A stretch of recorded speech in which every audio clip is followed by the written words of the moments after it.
De Patricio Aylwin a Gabriel Boric. El 11 de marzo de 1990 asumía la presidencia Patricio Aylwin Azócar. Lo hacía después de que el país soportó por 17 años el peso trágico de la peor tiranía de la historia. El júbilo desatado ese día por el pueblo resulta indescriptible a tantos años de ese hecho histórico.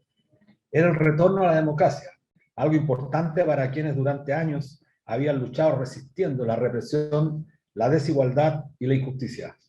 La consigna más coreada bajo la tiranía en miles de movilizaciones había sido pan, trabajo, justicia y libertad, lema que contenía y resumía las demandas más sentidas de un pueblo cansado de la dictadura y que, con el nuevo gobierno, habría la esperanza de cambios profundos que harían realidad esas demandas.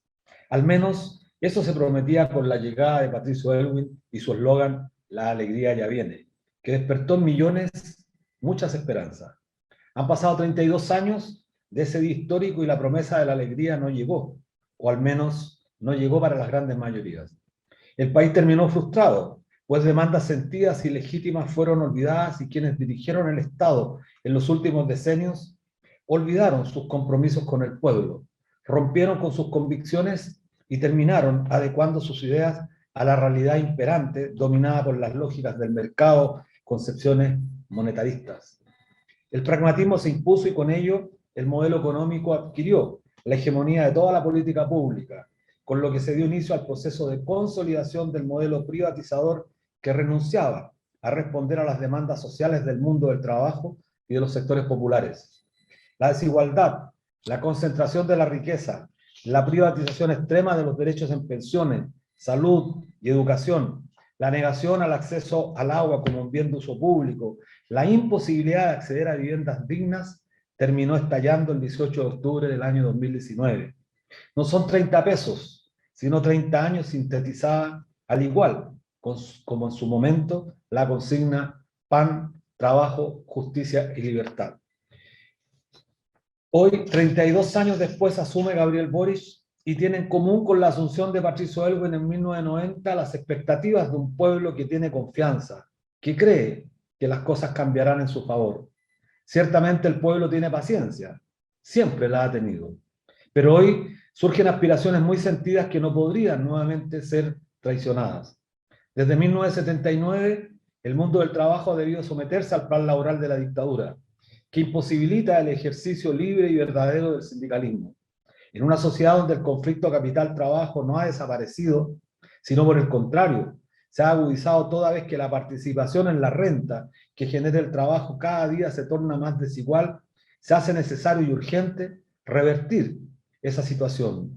Una de las formas de corregir la profunda desigualdad social que existe en nuestro país es permitiendo que otros actores, en este caso los y las trabajadoras, puedan tener garantizados derechos. De igual manera, la demanda por un nuevo sistema de pensiones no puede seguir esperando.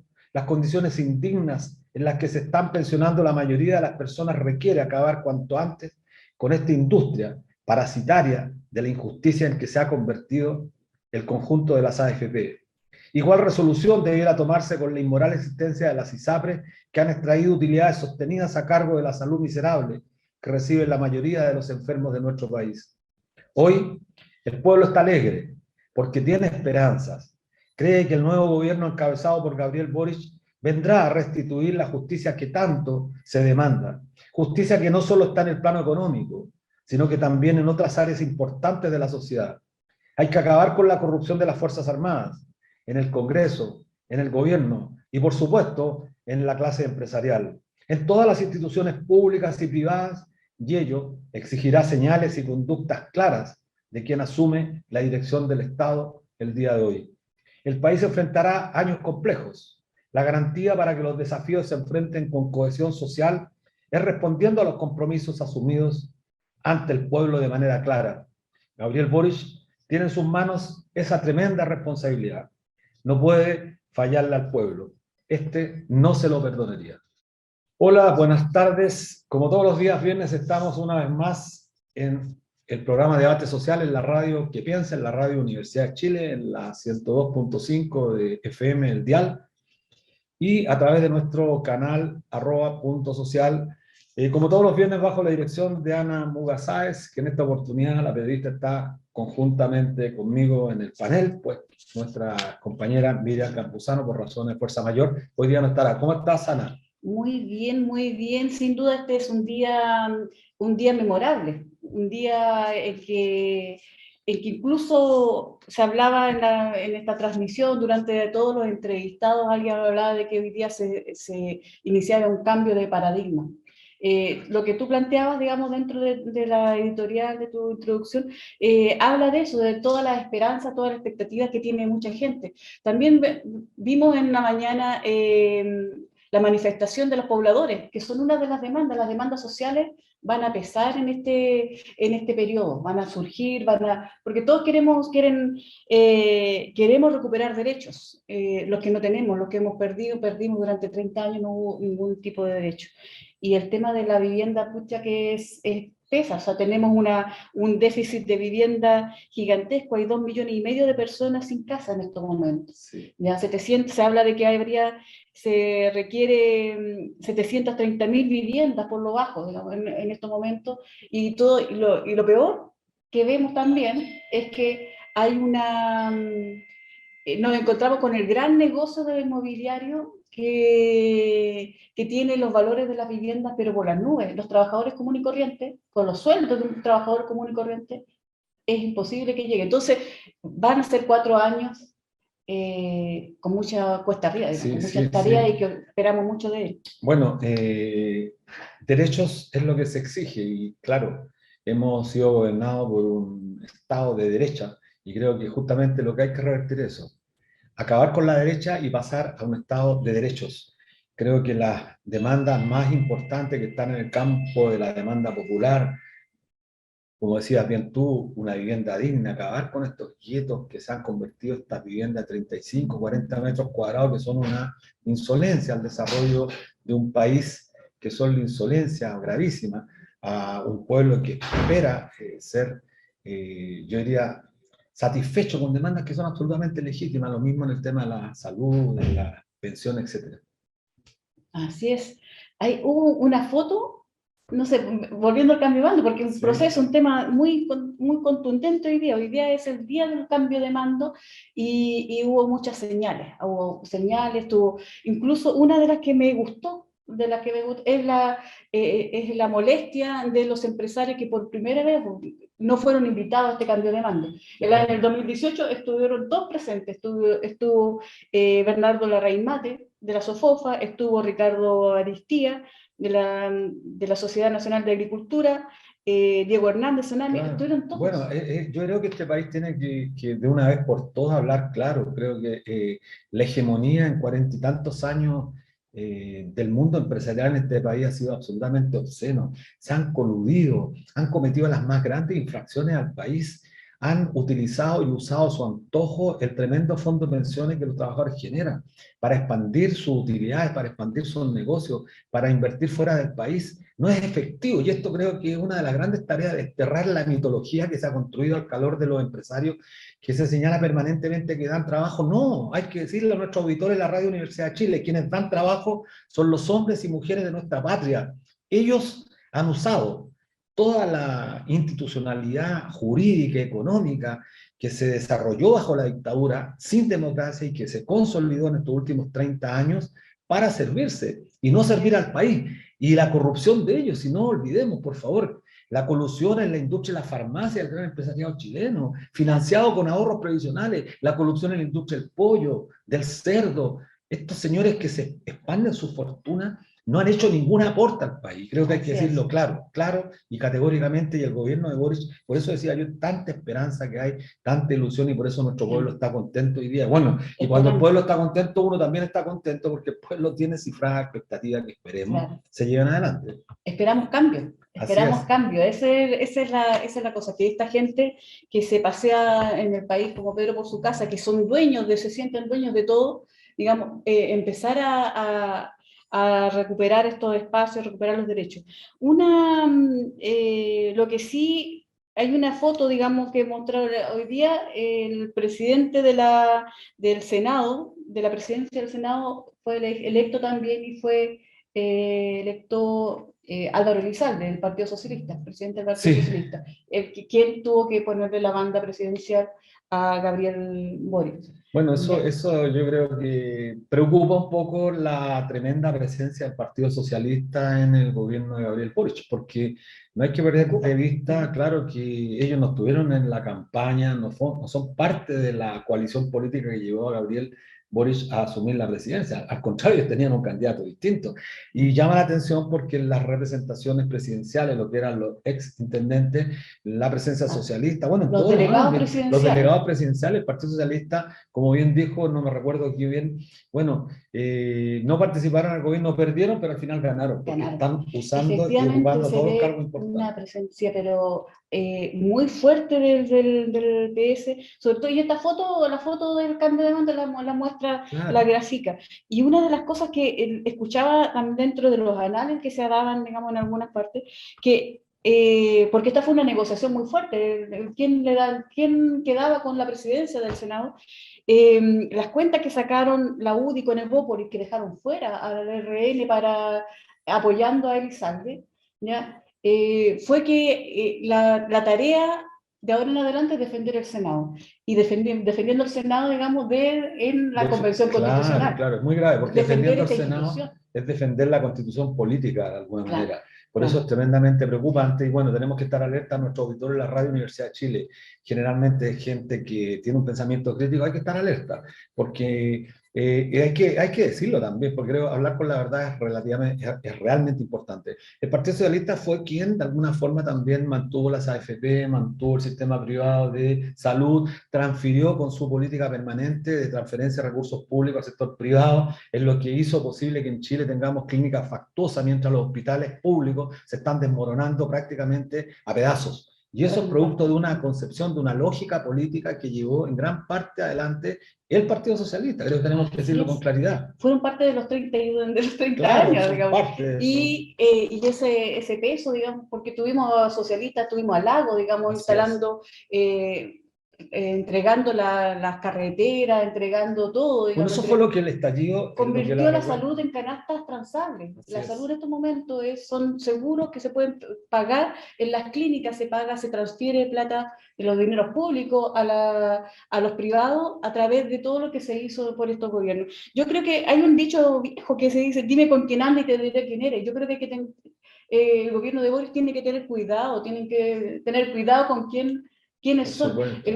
O sea, el Partido Socialista escribió, fue heroico, o sea, Bueno, sí, hay gente, pero claro. en los últimos 32 años podría decirse que borró con el codo lo que escribió con la mano. Es preocupante Ujú. porque la semana pasada se comentó a través de las redes sociales que probablemente asumiría la representación en los Estados Unidos el ex senador Juan Pablo Letelier, lo que generó una molestia pero masiva. O sea, Sí, tiene que dar señales también un gobierno no solamente gobierna con políticas públicas, sino también a través de lo que es la instalación de esta nueva moral. Si tú decías que hay un nuevo paradigma, bueno, este paradigma supone nuevas cambios, prácticas, claro, claro. nuevas creencias, Ujú. nuevas conductas.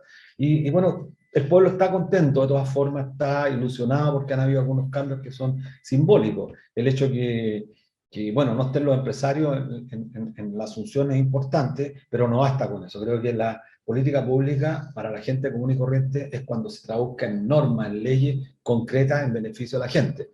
Y el Senado ha sido una de las instituciones más cuestionadas.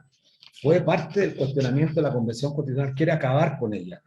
La nueva Constitución no puede consagrar, porque bueno, están hablando de un Congreso unicameral. Sería trágico que en este acuerdo de Claro. Elizalde estuviera contemplado seguir manteniendo esta institución decadente.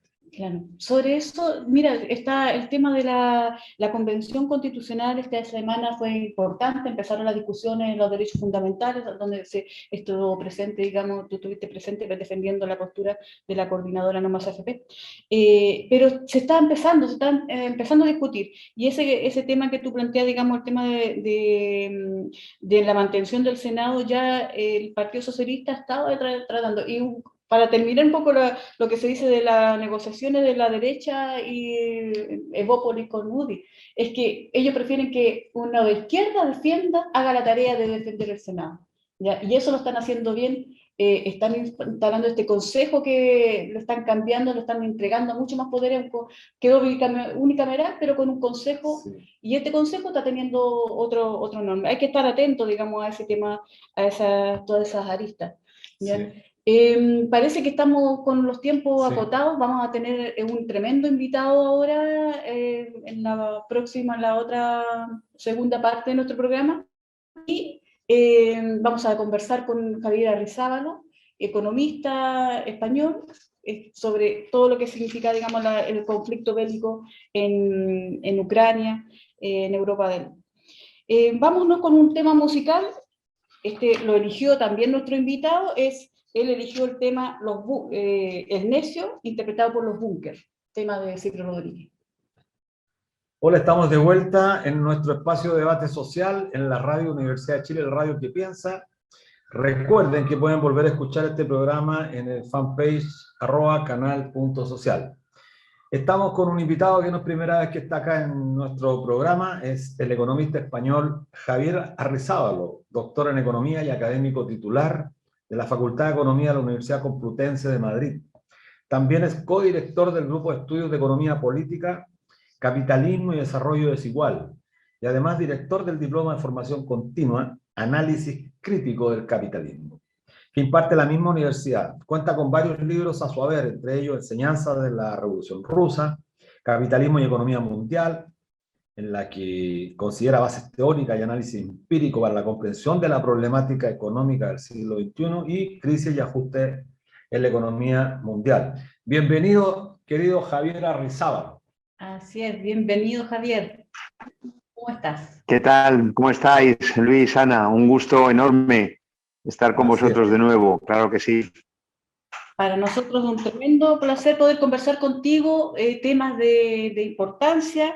Vamos enseguida porque sabemos que tú estás también con algunos compromisos allá, en estos momentos estás en Argentina. Vamos a avisarle a nuestros auditores que vas a estar también en Chile el sábado en una actividad que luego vamos a dar más, vamos a dar más antecedentes, pero en este momento estás en Argentina y vuelas para acá.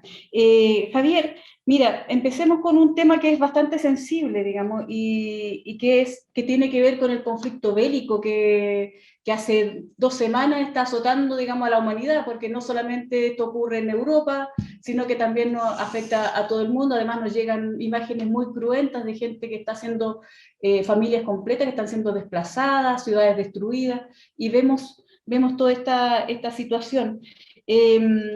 Bueno, son imágenes, como vemos, muy cruentas que nos llegan por los medios de comunicación, los que además muestran esta guerra con mucho sesgo, hay que decirlo también. O sea, hay una visión como que esta es una pelea entre el bien y el mal, digamos. Se reeditan, digamos, viejos temores, es como entre las fuerzas democráticas y representativas de Estados Unidos con la OTAN contra el totalitarismo de Rusia.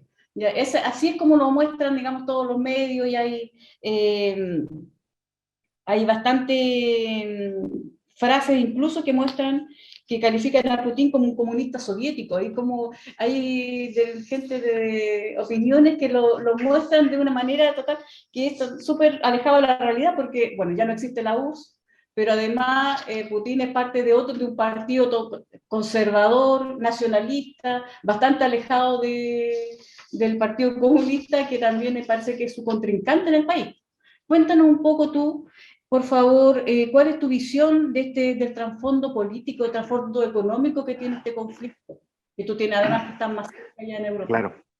En España. Claro, bueno, está muy bien planteada la presentación, Ana, porque yo creo que el punto de partida inequívoco para cualquier persona con sensibilidad social es solidarizarnos, en primer lugar, con el pueblo ucraniano. Yo creo que hay una fórmula que es muy gráfica a este respecto, ¿no?, que está siendo utilizado como rehén, podríamos decir, ¿no?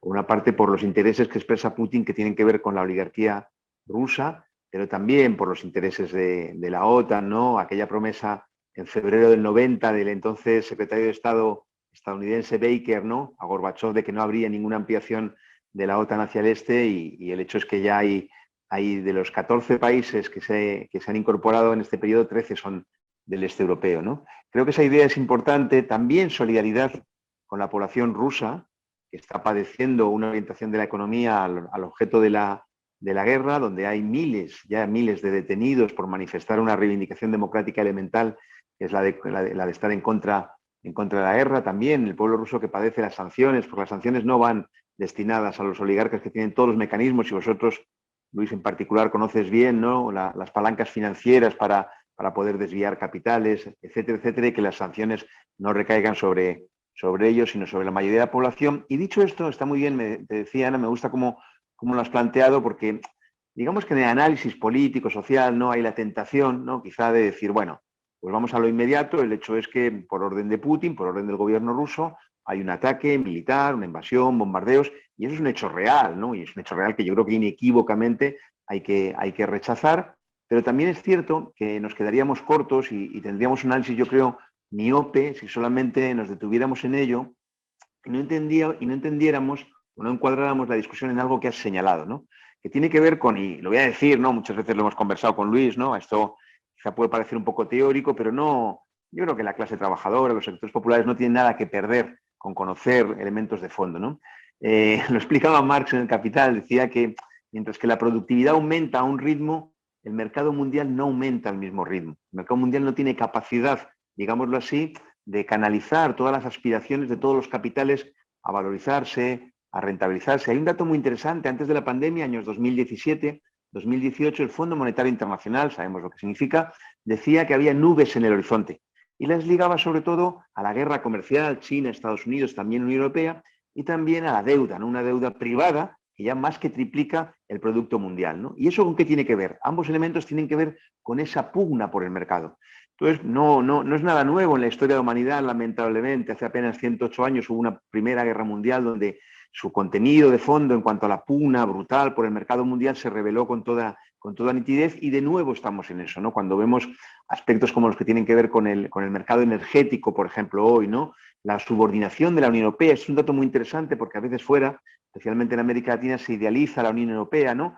Y vemos, ¿no?, como Alemania, que tiene una dependencia gigantesca de petróleo y gas a rusos, el 55% de su consumo energético, sin embargo acepta que se bloquee un gasoducto que objetivamente le venía bien, ¿no? Una entrevista, acabo esta pregunta con este dato, ¿no?, muy interesante, ¿no? Y es que Scholz, el líder alemán, ¿no?, en una rueda de prensa con Biden, ¿no?, le preguntan acerca de esto, ¿no?, un nuevo gasoducto que favorecería a Alemania.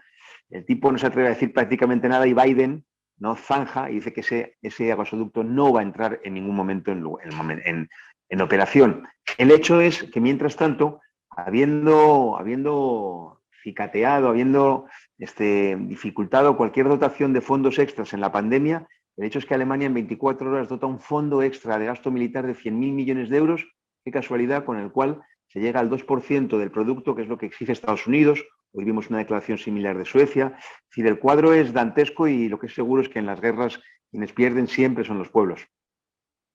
Sí, Javier, mira, en esa misma línea, evidentemente que el conflicto está develando que tras del conflicto bélico hay intereses económicos en disputa. Y claramente esta estrategia de Estados Unidos de presionar por la vía de la OTAN a correr la frontera cada día más al este ponía en peligro los intereses rusos, eso es evidente. Hoy día me tocó participar en un foro, en un foro en el que escuché a algunos analistas internacionales que señalaban que el conflicto es mucho más de fondo.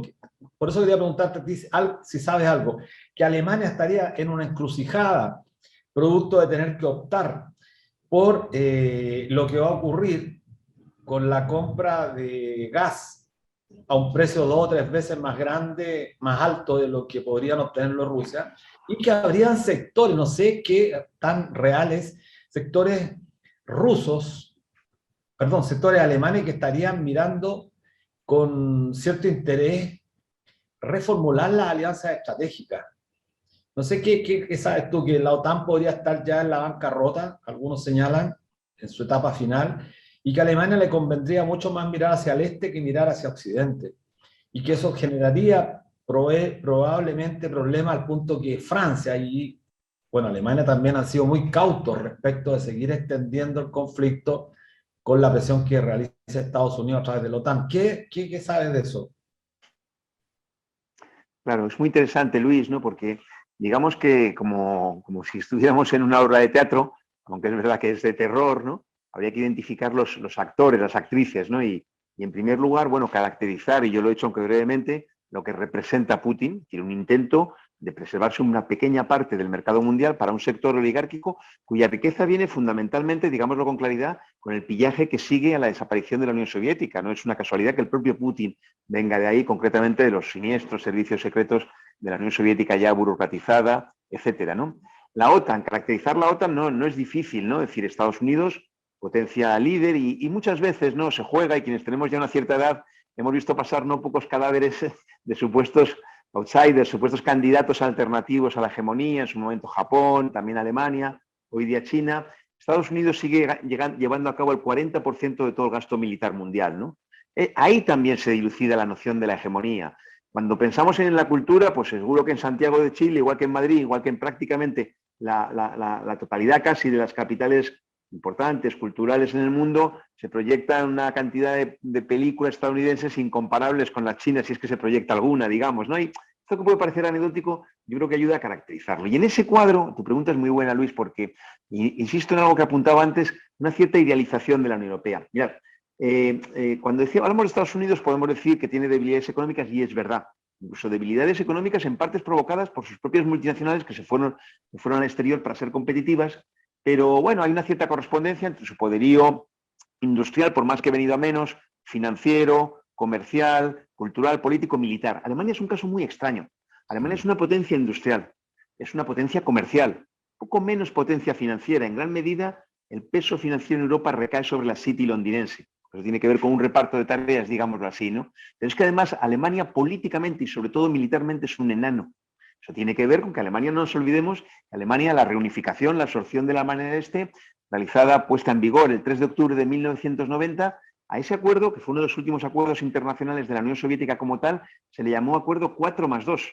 Las dos eran las Alemanias, los cuatro eran las cuatro potencias ocupantes en 1945, Reino Unido, Francia, Estados Unidos y Unión Soviética, ¿no? Esto es importante, ¿no? Porque esa idea, ¿no? de que hubiera... Es un viejo debate, ¿no? El debate acerca de cuánto margen de maniobra en según qué gobiernos, ¿no? O en qué estados, ¿no? Y objetivamente el margen de maniobra de la Unión Europea es tremendamente limitado. Hay que recordar que ha habido una guerra reciente con bombardeos en una capital europea, 1999, Belgrado, o hay que recordar también, y podríamos hablar de una cierta guerra económica, cuando en los años 2010, 2011, 2012, ¿os acordáis? Se construye la Troika, ¿no? Ese organismo tripartito en Europa, pero que es muy interesante porque ese tripartito yo la llamo caballo de Troya porque está integrado por el Banco Central Europeo, la Comisión Europea, que ambas instituciones ya estaban aquí, y el Fondo Monetario Internacional.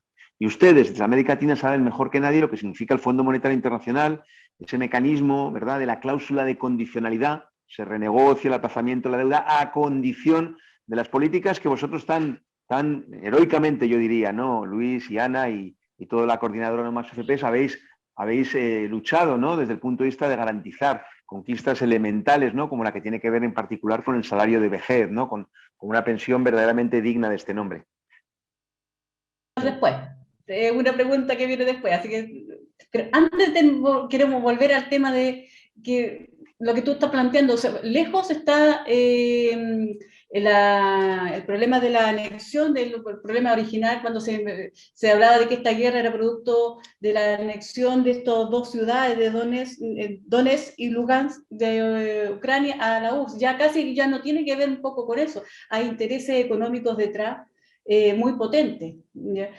Tú tienes varios libros, uno de los que planteó en la presentación, un libro que habla sobre la problemática de la economía del siglo XXI y de cómo el capitalismo está haciendo crisis a cada rato, digamos, cómo se va acomodando.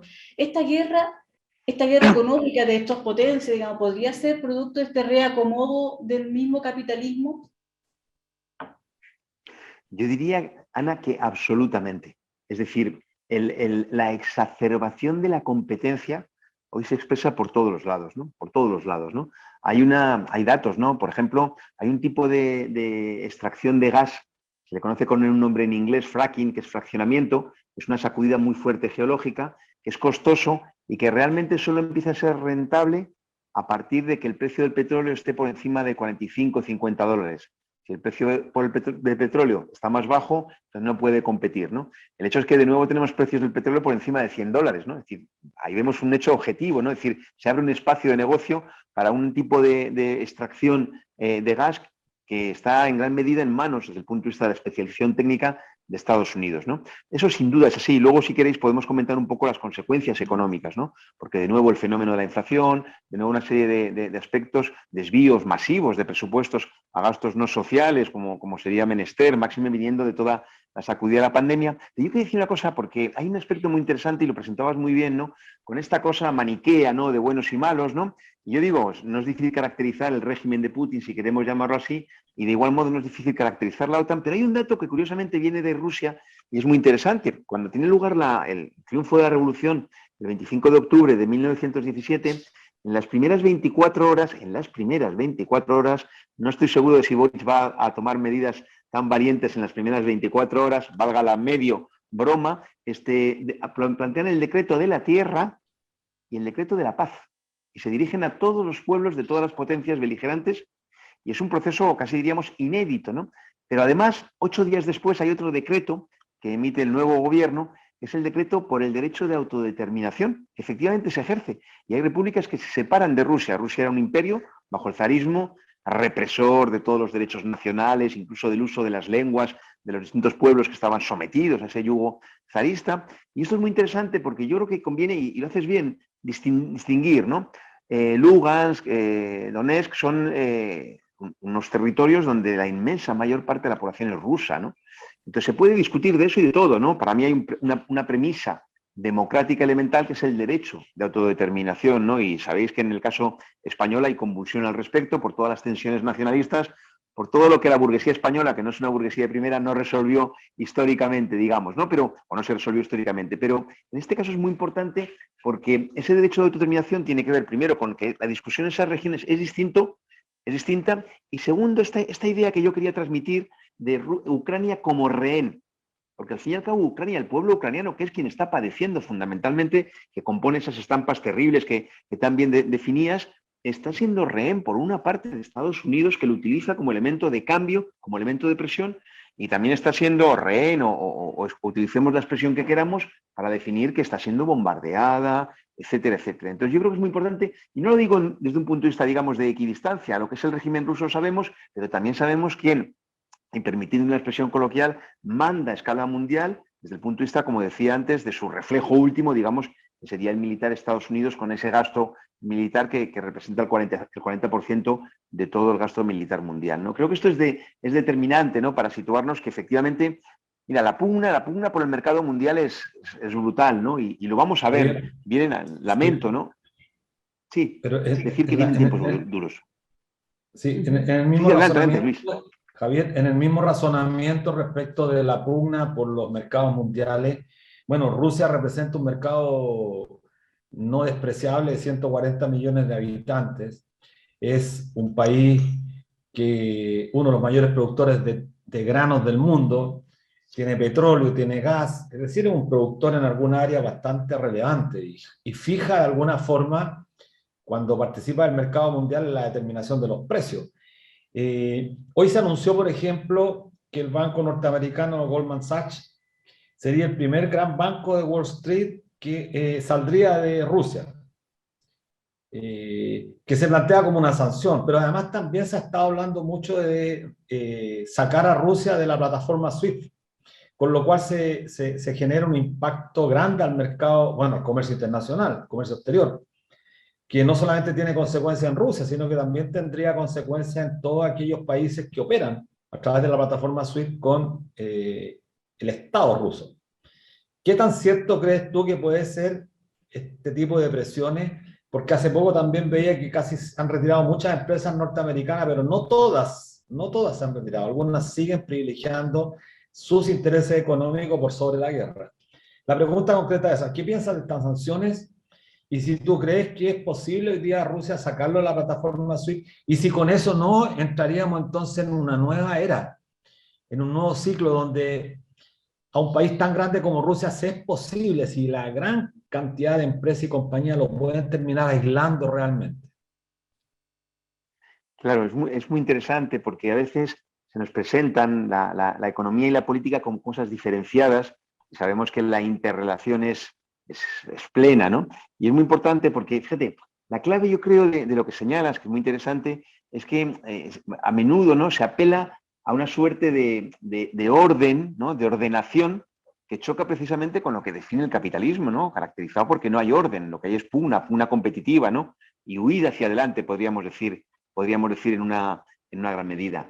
Mira, venimos de un periodo, digamos, pospandémico, o de la última parte de la pandemia más bien, porque no parece que acabe del todo, ¿no?, caracterizado porque, bueno, se nos había hablado, ¿no?, de que sería esta idea, ¿no?, de que los problemas, de que la crisis vendrían como un resultado de un choque de la pandemia, ¿no? La pandemia es un supuesto factor externo que habría provocado la crisis, ¿no?, cuando en realidad había una crisis latente. El Fondo Monetario Internacional lo reconocía, por una parte, y por otra parte, la pandemia más bien lo que hace es, digamos, profundizar, lo que hace es disparar la crisis latente. Pero después de esto, ¿con qué nos encontramos? Hay una expresión que se usa mucho en inglés, just in time, ¿no?, las empresas justo a tiempo, ¿no?, esta idea de un mecanismo de producción muy ajustado a la demanda, etcétera, y vemos cómo en los últimos meses esto se ha tambaleado. Y se ha tambaleado porque había problemas de suministros, ¿no? Si estamos en el año 2021, 2022, y hay problemas de suministro en la economía mundial, entre otras cosas, porque esas políticas de las que lamentablemente Chile fue precursor han desmantelado las infraestructuras de puertos, por ejemplo. Claro, si no se invierte dinero público, al final resulta que los puertos no están en condiciones de cubrir las exigencias, ¿no? Todo esto se expresa en dificultades de aprovisionamiento energético, todo esto se expresa de nuevo en el fenómeno de la inflación, ¿no? Y estamos hablando de que en las economías europeas la inflación se eleva al 5, al 6, al 7%. Fijaos en el caso español, donde el aumento del salario nominal promedio en convenio colectivo es del 1,55%, y los precios oficialmente el año pasado aumentaron 6,5%, es decir, hay una pérdida de poder de compra del 5%. Yo soy empleado público, el gobierno, este gobierno con mucha propaganda detrás, nos ha subido el salario nominal un 2%, precios suben 6,5%, prácticamente perdemos 5 puntos porcentuales, ¿no? Entonces hay una cosa que señalas que es muy importante, y es que la idea de que las sanciones pueden hacer daño a la economía soviética, soviética no, ahora la torpeza ha sido mía, el lapsus, a la rusa, no se corresponden con el hecho de que objetivamente la correa de transmisión al conjunto de la economía mundial es inmediata, bueno, mucho más directa, claro, en Europa. De hecho, se da esa paradoja de cómo la Unión Europea hace seguidismo de las políticas estadounidenses, siendo la principal región afectada va a ser Europa, ¿no? Y ahí además sabemos cómo empiezan estas cosas, no sabemos cómo acaban, a lo mejor no queremos saber cómo han acabado en otros momentos históricos, elevando el drama y la tragedia a su máxima expresión. Claro, sí, bueno, contarle a nuestros auditores que estamos con Javier Arrizabalaga, economista español, digamos, que va a estar luego también en nuestro país, pero está ahora en forma virtual. Javier, acá, bueno, este conflicto, la guerra, ha demostrado que esta interrelación que existe en la economía mundial, digamos, toda la interdependencia que existe, ¿ya? Y como tú planteas, digamos, el tema de la inflación afecta a todo el mundo. O sea, la guerra significa cambios drásticos en la economía diaria de la persona de a pie, de los trabajadores, de los que compran pan, de todo el mundo, digamos, nos vemos afectados, digamos, aunque estemos a miles de kilómetros de distancia de donde está el conflicto. Pero, ¿cómo nos podrías explicar, digamos, en forma simple, por qué afecta de forma distinta? Porque algunos se enriquecen, ya tú planteas, digamos, cómo significa esto de los intereses de la industria armamentista, tú estás sacando, digamos, cuentas alegres, hay otras industrias también que están felices, pero, por ejemplo, el alza de los precios, ahora nosotros somos, este país es un productor de cobre, y el cobre ha subido, pero tremendamente el valor del cobre. A pesar de eso, estamos con una inflación que nos encarece los costos de los insumos básicos. Y el valor excesivo del cobre no llega, digamos, al común de los ciudadanos, digamos, de los trabajadores. ¿Cómo se entiende, digamos, de que por un lado, digamos, terminamos siempre los trabajadores, las trabajadoras y trabajadores pagando los costos, digamos, de estos conflictos? Claro, claro. Sí, el punto de partida, digamos, es que, a ver, lo decía antes, ¿no? El capitalismo no es ordenado. Es verdad que eventualmente un país exportador de petróleo como Venezuela se puede haber favorecido en ese aspecto en este aspecto en particular, ¿no? Pero lo que, mira, yo antes dije el dato, mirad, ¿no? Un dato de pasada, ¿no? Es decir, 100.000 millones de dólares, perdón, de euros, 100.000 millones, que son como 113.000 por ahí millones de dólares, 100.000 millones de euros de aumento del gasto militar. ¿Eso qué significa? ¿Qué significa? Significa dos cosas. Significa, por una parte, que el sector productor de armamentos se ve beneficiado con un aumento en su demanda, una demanda solvente, respaldada por el Estado alemán, de su producción. Es decir, que quienes son propietarios de esas empresas multinacionales, de lo que fue llamado el complejo militar industrial, obviamente se frotan las manos porque les ha llegado un pedido, o les va a llegar un pedido ni más ni menos que de 100.000 millones de euros solamente por ese lado. Pero ¿qué ocurre? Que eso sale de algún lado. Evidentemente, las cuentas en Europa, el mecanismo, digamos, de coerción fiscal es muy rígido. Es muy rígido, toma la forma, por ejemplo, en el caso español se le llama techo de gasto. Bruselas, la Unión Europea, impone cuánto pueden gastar los países. Es evidente que esto no se va a mover o no se va a mover de forma sustantiva y, por tanto, de una forma u otra, más pronto o más tarde, en mayor o menor medida, esto se va a financiar de algún lado.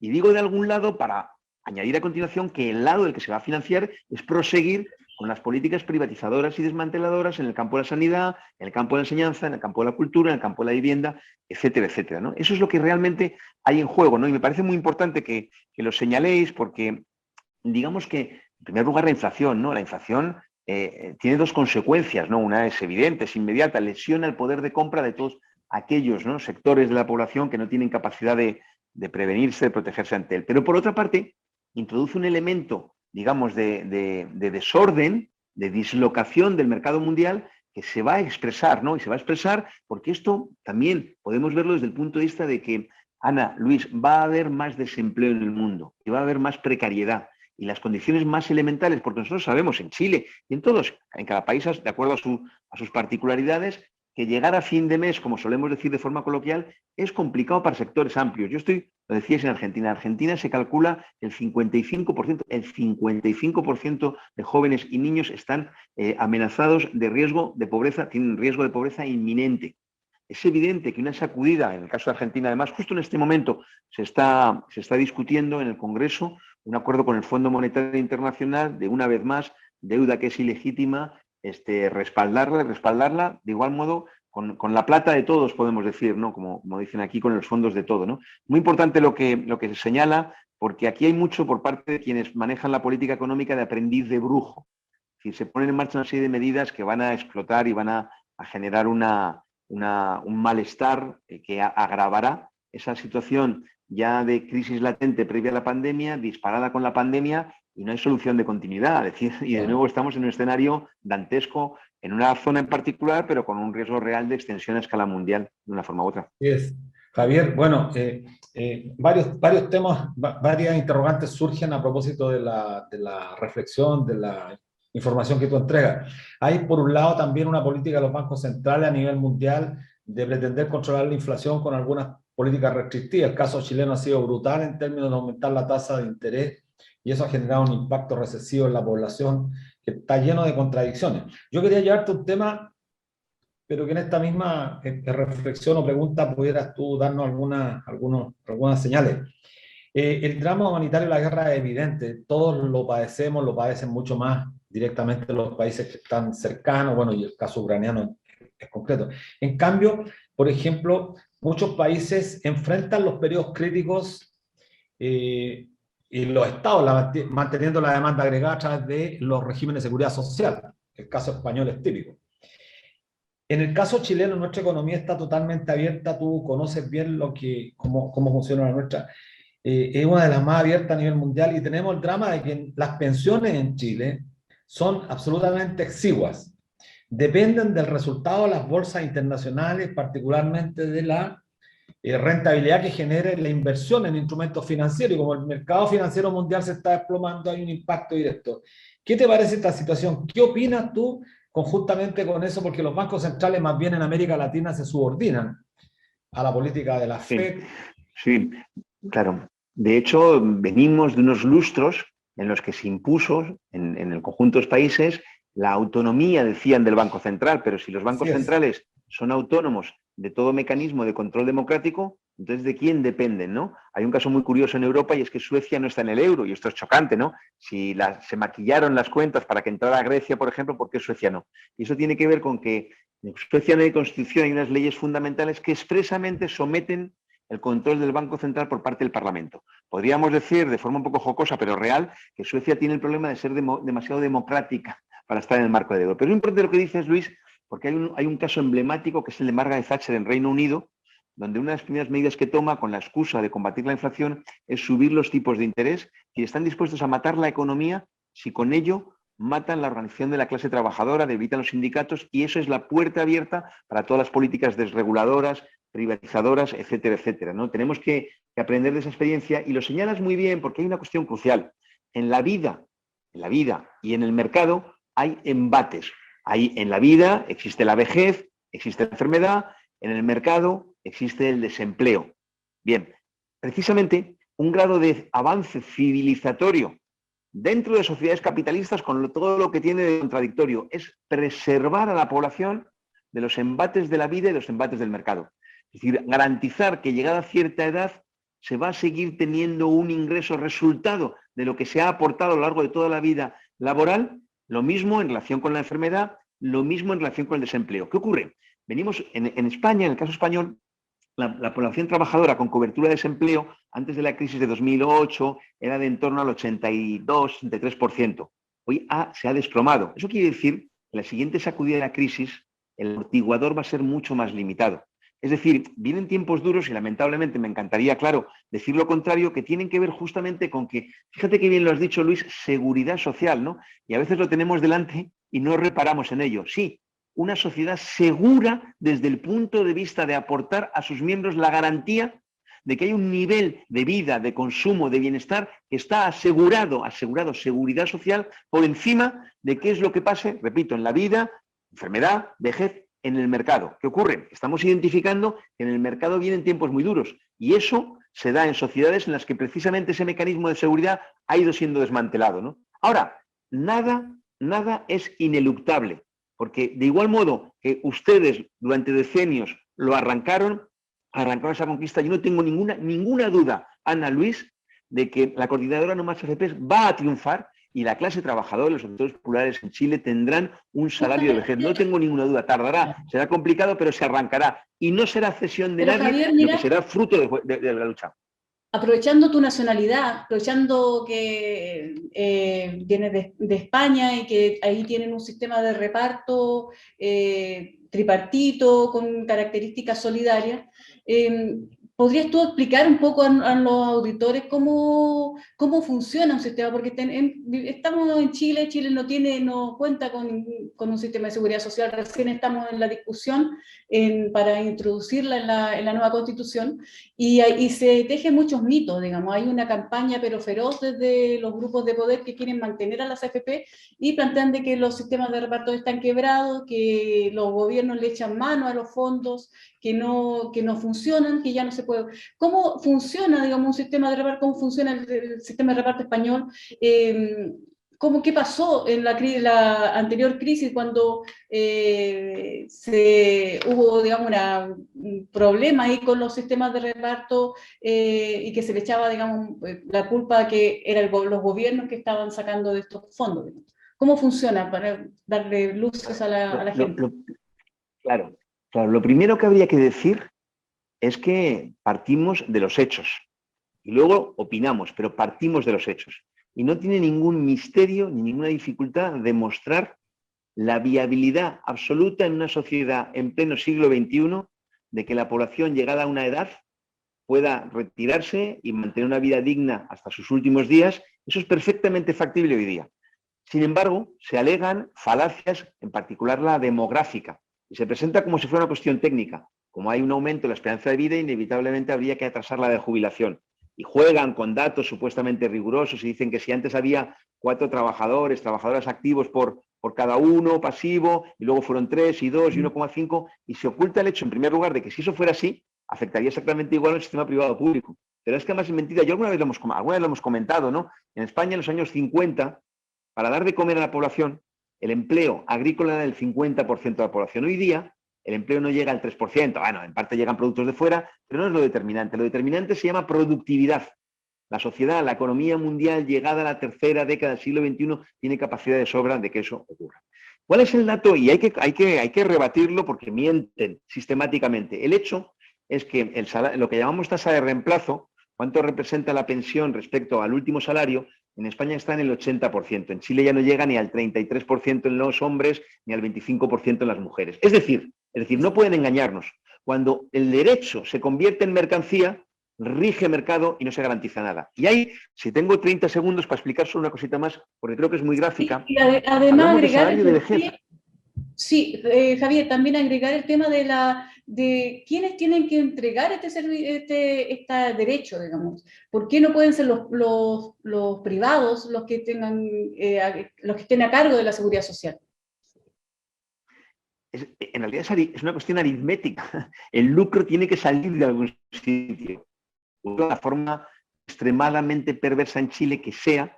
Mira, yo soy un trabajador activo por mi edad ahora mismo. Yo cada mes devengo un salario que no cobro íntegro. Hay una parte del salario que va a un fondo, ¿vale? Que se llama Seguridad Social. Mi madre está jubilada, de edad, y mi madre todos los meses recibe una pensión. Bueno, no soy yo y mi madre, somos la generación de activos y la generación de pasivos, de ya jubilados. Es decir, ella devengaba un salario parte del cual no percibía, sino que nutría el salario de quienes entonces estaban jubilados. ¿Eso qué quiere decir? Que la masa salarial sigue siendo masa salarial y por eso decimos que es un sistema de reparto, un sistema de solidaridad intergeneracional. En Chile no. ¿Qué significa capitalización individual y gestión privada? El mecanismo de seguridad social, de solidaridad intergeneracional, de reparto desaparece, capitalización individual, y por tanto cada uno va nutriéndose el numerador. Luego se pondrá en el denominador la esperanza de vida de forma falaz, en el caso de Chile, y ustedes lo saben mucho mejor que yo, cómo lo inflan para que el cociente de la pensión sea mucho más reducida, y por tanto hay entre el salario devengado, ese 10%, más la comisión que le cobran a cada trabajadora de Chile, entre ese salario devengado y su prestación como salario de vejez, hay un periodo en el que no está siendo, y lo explicabas muy bien, Luis, no está siendo salario. Está siendo capital y por tanto está siendo sometido a lo que define la especulación en un mundo en el que hay elementos de tanta incertidumbre como el que hoy nos ocupaba en particular, que es la guerra. El escenario es dantesco. Pero no elucubramos, no estamos elucubrando, están los datos en Chile. Es que tienen la sinvergonzonería, decimos allí, ¿no?, de negar la evidencia. Hay aspectos que pueden ser discutidos, otros están demostrados. Y hacen una trampa diciendo que el sistema público de pensiones en España es perfectamente sostenible. Es verdad que los gobiernos en ocasiones han hecho uso impropio de algunos fondos, pero eso es una cuestión que simplemente tiene que ser abordada, que de hecho ha penalizado las pensiones. Las pensiones son sostenibles. La humanidad hoy día, año 2022, no puede resignarse a que hay que trabajar hasta el último día de vida arrastrándose, porque eso es contradictorio con todo lo que la productividad del trabajo provee. Así es. Bueno, estamos con Javier Arrizabalaga de España. Queremos darte las gracias, Javier. Y bueno, mañana esperamos estar en el seminario, así que un gran abrazo para todos nuestros auditores. Nos vemos el próximo viernes. Un abrazo grande, Javier. Abrazo, Javier. Nos vemos. Un gusto. Me hacéis sentir en mi casa. Muchas gracias. Que esté muy bien. Gracias.